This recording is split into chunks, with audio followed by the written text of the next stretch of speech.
राधे राधे राधे राधे राधे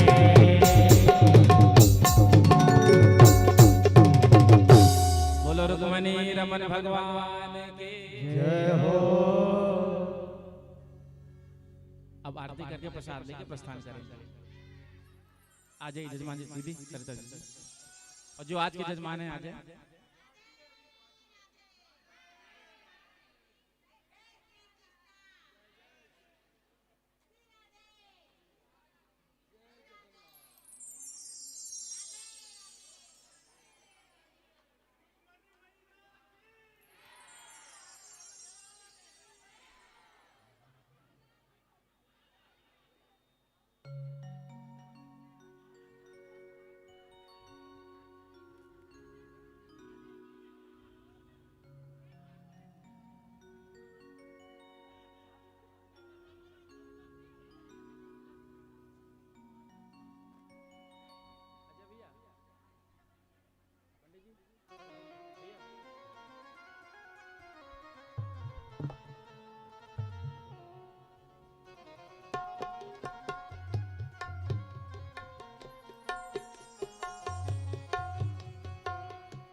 आरती कुंज बिहारी की श्री गिरधर कृष्ण मुरारी की।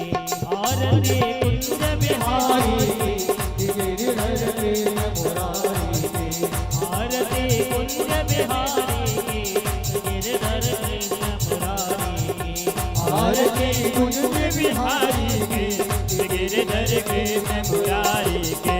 गले में बैजंती माला, गले में बैजंती माला, बजावे मुरली मधुर बाला, बजावे मुरली मधुर बाला। श्रवण में कुंडल झलकाला, श्रवण में कुंडल झलकाला। नंद के श्री आनंद कुंज मोहन ब्रज चंद रसिक रस रास बिहारी के। श्री गिरधर कृष्ण मुरारी के। आरती कुंज बिहारी के श्री गिरधर कृष्ण मुरारी के। गगन समय कांति काली, राधिका चमक रही आली, लखन में ठाणे बनमाली, भ्रमर सी अलग कस्तूरी चंद्र सी अलग, ललित छवि श्यामा प्यारी की श्री गिरधर कृष्ण मुरारी की। आरती कुंज बिहारी की श्री गिरधर कृष्ण मुरारी के। कनकमय मोर मुकुट बिलसे, देवता दर्शन को तरसे, गगन से सुमन रास बरसे, बजे सुर संग मधुर मृदंग, ग्वालनी संग अतुल रति गोप कुमारी की श्री गिरधर कृष्ण मुरारी की। आरती कुंज बिहारी की श्री गिरधर कृष्ण मुरारी की। जहाँ से मन भई तुलसी कलिहारिणी श्री गंगा, स्मरण ते होत मोह भंगा।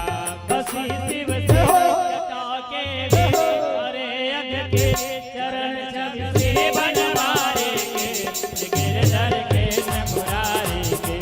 आरती कुंज बिहारी की श्री गिरधर कृष्ण मुरारी।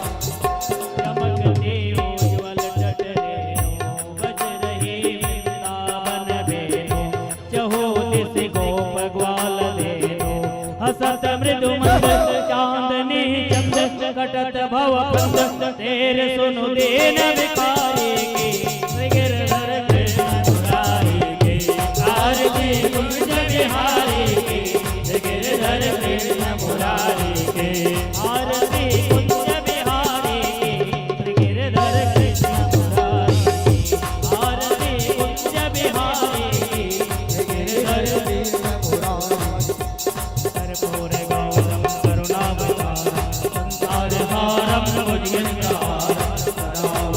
तमेव जायते भवं भवानी दैवं नमामि तमेव माता च पिता तमेव तमेव बन्धो जन्म तमेव तमेव विद्याधरणं तमेव तमेव सर्वं मम हरि ओम शीतले तुम जगन्माता शीतले तुम जगत्पिता शीतले तुम जगद्धात्रीं शीतलाय नमो नमः आरार्तिज्ञं समर्पयामि जलेन शीतलीकरणं पुष्पे देवादिवन्दनं मन्त्रपुष्पाञ्जलिं हस्ते पुष्पाणि गृहीत्वा हरि ओम जितनेन जयमयजन्त देवास्तानि धर्माणि प्रथमन्नाशन्नाते हनाकं महिमानः सुचन्दजित्रा पूर्वे साध्याः सन्ति देवाः हरि ओम एकदन्ताय विद्महे वक्रतुण्डाय धीमहि तन्नो दन्ति प्रचोदयात् हरि ओम ज्ञानगंगाय विद्महे पंचम वेदाय धीमहि तन्नो श्रीमद्भागवत प्रचोदयात् ज्ञानरूपाय विद्महे शतपुरुषाय धीमहि तन्नो गुरुदेवः प्रचोदयात् हरि ओम ओम सेवंतिका बकुल चंपक पाठलब्जे पुन्नः गजादिकरवेललसाल पुष्पै बिल्व प्रभाल तुलसी दलमञ्जरीभिस्तां पूजयामि जगदीश्वर वे प्रसीद नाना सुगंध पुष्पाणि यथा कालो भवानि च पुष्पाञ्जलिर्मया दत्त गृहाण परमेश्वरः मन्त्रपुष्पाञ्जलिं समर्पयामि। बोले श्रीमद्भागवत महापुराणे के सुखदेव जी महाराज के, श्री व्यास जी महाराज के, राधे रानी सरकार के, वृंदावन बिहारी लाल के, बांके बिहारी लाल के, यमुना मैया के, श्री रामचंद्र भगवान के, हनुमान जी महाराज के, दंतेश्वरी माता के, आज के आनंद के, सत्य सनातन धर्म के अधर्म का, प्राणियों में विश्व का, गौ माता के, गौ हत्या नमः पार्वते पते हार हार हम महादेव शंभु। आप सभी लोग आरती एवं प्रसाद लेकर के अपने घर प्रस्थान करेंगे। जो भी भक्तगण इन 6 दिनों में कथा श्रवण नहीं कर पाए हैं वो यदि 7वें दिन की कथा श्रवण करते हैं तो उनको पूर्ण फल प्राप्त होता है। तो आप सभी लोग जो जिनको पता है कि यहाँ पर कथा चल रही है वो नहीं आ पाए उनको अवश्य आप बुला करके लाइए, साथ में लाइए। जो भी भक्तगण जो आना चाहते सभी लोग आएंगे और